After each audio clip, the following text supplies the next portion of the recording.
Hello, welcome back to Compelled to Impact. I'm Gina T, spirit-led mentor, here to ignite and encourage you to be brave and courageous in your life. That doesn't mean you can't be scared at the same time you take steps into forward motion. In fact, if it doesn't scare you, it isn't big enough. Certainly, starting this channel was the thing I resisted the most and was absolutely awkward and bad at it for the first 6 months. A little bit better now. Like so many things, I felt an urgency to do, and I learned the hard way. I knew deep in my soul that if I didn't do it, it would not end well.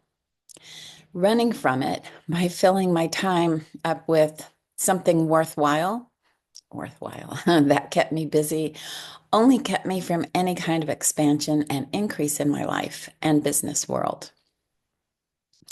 Doing something like this so far out of my comfort zone felt counterproductive since being mostly in the background, supporting others where I thought I did my best work. And maybe I did, but this just seemed too dicey and unpredictable. I was a writer. I'll just write and put myself out there in blog posts. No one ever needs to see me or know me. I like that. When I realized it was necessary to play bigger and push the limits, I began to see how only living on the edge of success kept me stuck in a place of fear and, more realistically, loss. Does that sound familiar? I mean, do you know what I mean? I'm not sure if this resonates with too many people, but it could. So you can let me know in the comments how that sounds to you. There are so many things wrong with thinking that way, especially since what I ask for in communication with God, my source of life, is to be able to leave the world a better place than when I arrived and contribute something meaningful. There was a point where doing it in my quiet little space was never going to be enough again. So, what does this have to do with taking personal responsibility for the world? By the end of this video, I hope you know what it means to you. Here's a hint. For most of my life, I didn't understand the full value that each of us holds and the unconditional love we are each worthy of receiving. I didn't understand it for myself, which is why I apparently allowed so many things to happen that should not have happened. Love is the answer, the most powerful energy frequency, taking us to the strongest alignment with the highest power source that we have, God for me. Um, Without love, whatever you say or do is only a bunch of clanging noise. I believe it really began in 2017 when I followed an expert who formed a group to examine and pray the prayer of Jabez together. I had read this short book, The Prayer of Jabez by Bruce Wilkinson, years before, and repeated the words, but not in the same way. In 2017, life was different. I was as chronically I wasn't as chronically exhausted, and my new objectives were barely forming after growing a family and working to support them as a single parent. Jabez is a biblical figure in the book of Chronicles, where two sentences about him are the only hint of what his life must have been like. His mother named him Jabez, which loosely means he brings pain, most likely because his birth was difficult. Can you imagine how the other kids must have teased him for his name? Well, the two verses tell us that Jabez was a better man than his brothers, a man of honor. Jabez prayed to the God of Israel, saying, "Bless me, enlarge my territory with large tracts of land.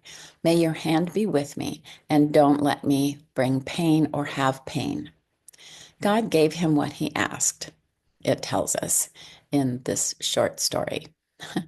We're not told what he did with all the land, although we can imagine that if God gave him what he asked for, two things were probably true.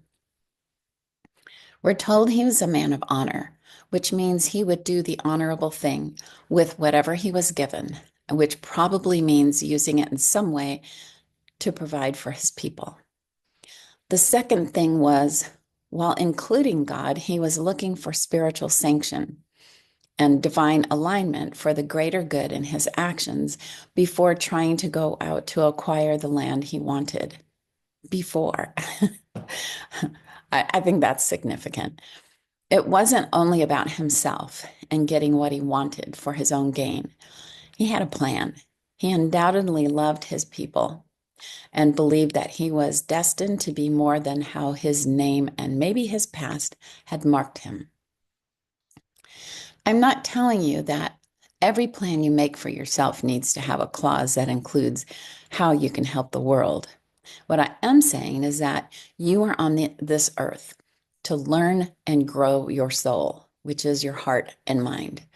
You are always changing. You will never be in the same, you will never be the same in the future as you are today. So why not make the most of it? You take personal responsibility to choose your changes for what and how you allow your life to expand. You establish your boundaries and then, through pure love with a noble, ethical, and trustworthy purpose, declare and believe for the increase that you're asking for. In the same way that Jabez asked for his tent pegs to be expanded and his land to be increased, your request will be answered. This doesn't mean it will just be handed to you. There's usually some level of diligence and responsibility that comes from the privilege of receiving. There's usually, almost always, work to be done, inevitably, your own work on your inner being, and then outer work to prepare for what comes next.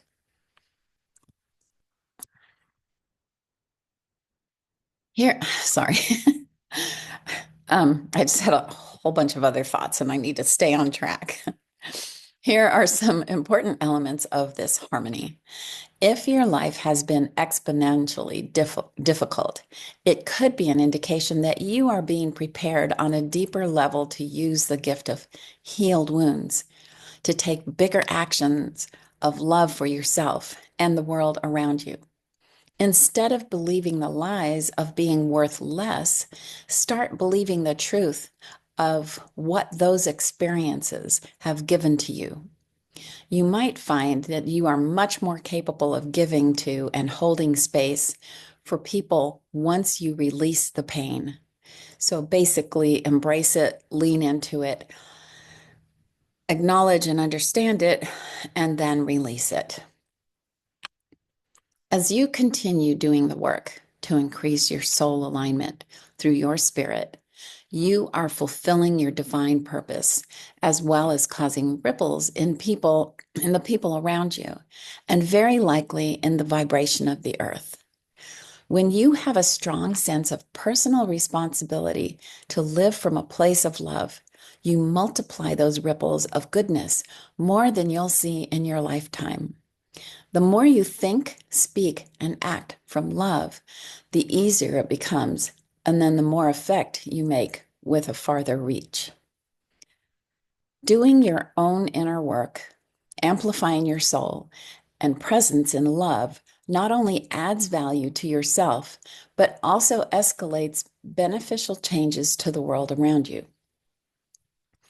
When you begin with love, everything else will fall into place. Your willingness, dedication, and commitment to face and embrace your shadow places and let your little light shine is one of the few purposes that connects to the light of fellow humans, um, which can eventually change the world when there are plenty of people doing this.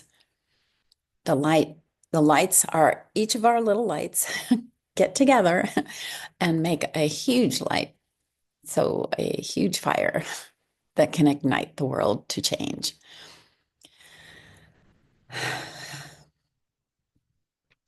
I feel like I need to do more right now. So possibly a meditation of,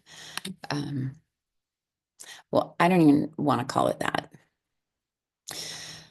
So in this space where I really feel um, that God and the connection of souls is here for a higher purpose, that you are brave and courageous for taking a risk to give a risk to give from your heart, supporting this movement of love around the world.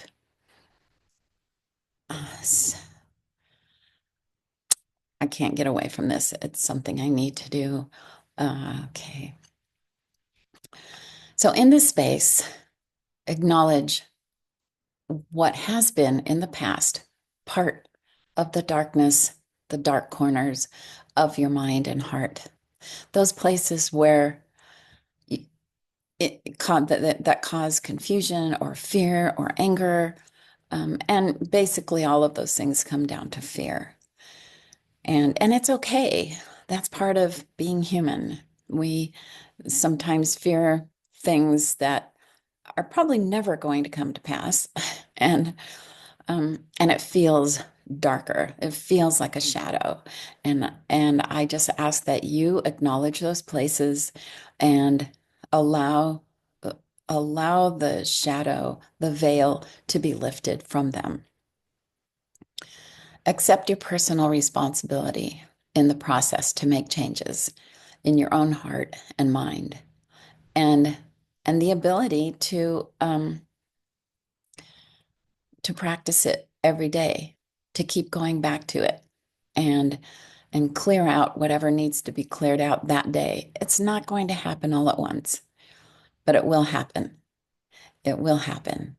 And it will make you feel lighter, as in weight, and lighter, as in being in the shadow. It will bring light to your life. And that's what the love of God does. And I know God might be a hard word for a lot of people, but understand that I'm talking about the all-encompassing love that we that we have as part of who we are in our spirit.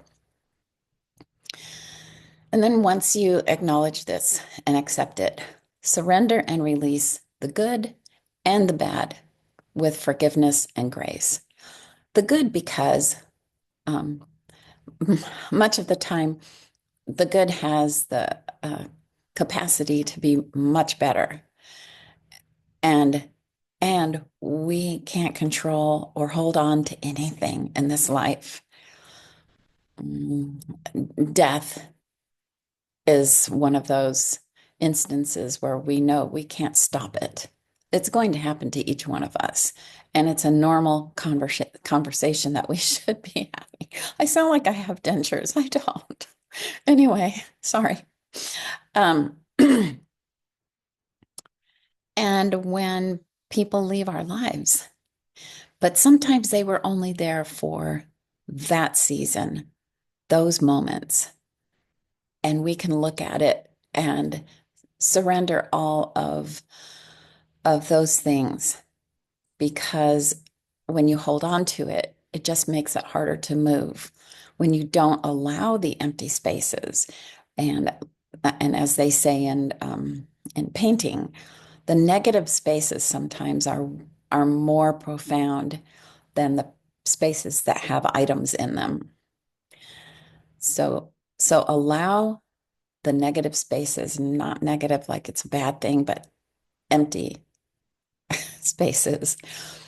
That's where you will hold the space to receive. You need to be ready to receive. So if you ask for something in your life, it's possible that you're going to be put through a process and it won't feel good a lot of the time, but it's the only way that you will be ready to receive the unlimited possibilities of of what will be. So embrace the light of who you are, and allow these things to come to pass. Um, Amen. Which actually means so be it. This is not a religious thing. This is a relationship thing. Relationship to uh, the omniscient, omnipotent, and omnipresent um, love and energy of God. God, who I talk to every day, and He talks to me. And sometimes I have to do those things, acknowledge, accept, surrender in order to be ready to receive what He's giving me to share with you. Um, I know this is a new thing. I haven't spoken about it before. It hasn't been new to me, but I'm going to allow myself to be this person on some of the videos. I don't know, just when it happens, I guess. Okay, thank you for being here. Thank you for listening. I appreciate um, any way that you are listening and hearing what's being done in this world now with love and expansion. Listen for more tips on living and leading from love. If you want to go deeper, I offer one-to-one intuitive sessions on my website below, and we'll have more options in the near future. Thank you for listening to my channel, Compelled to Impact, and thank you for subscribing and sharing with others who want to know more about how to more effectively navigate on Earth right now. This is a time of of breaking down, as we have seen, a lot of things falling into entropy. It's not a bad thing. It's like cleaning out your closet, and you have to take everything out, place it all over the room so you could figure out what to do after you clean out the gunk and junk in the corners. Check out the show notes for ways to connect and my books, Etsy shop, and to spread the word. I'm very grateful for you and love you all. And as always, live excellently, give generously, and love lavishly. Thank you. Bye.